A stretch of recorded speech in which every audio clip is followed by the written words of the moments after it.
Now we will understand the mean by step deviation method. Here number of students are given in continuous series 0 to 10, 10 to 20, 20 to 30, 30 to 40, 40 to 50 and 50 to 60. Number of weeks are 10, 20, 30, 50, 40, 30. So first of all we will take sigma f, summation of f will come to 180.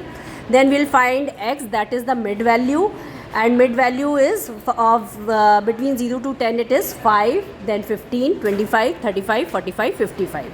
Then you will find out d is x minus a. Now a is your assumed mean, any value from x you can take as assumed, like 5. Now 5 minus 5 is 0, 15 minus 5 is 10, 20, 30, 40, 50. Okay. Then next is your d dash. D dash is d upon 10. Here d upon 10 means 10 is your class difference, and that will come to 0, 1, 2. So fd dash will be 0.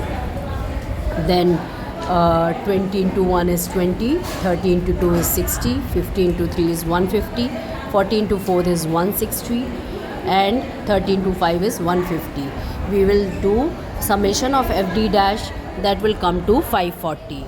And now we will apply the formula of mean by step deviation, which is a plus fd dash upon sigma f into I.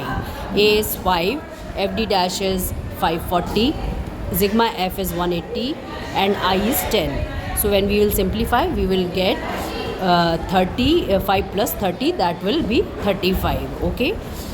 So this is how we calculate mean by step deviation method, and you get marks for each step, and this question comes generally of 6 marks. Hope this is clear to all of you and you can copy it from the board.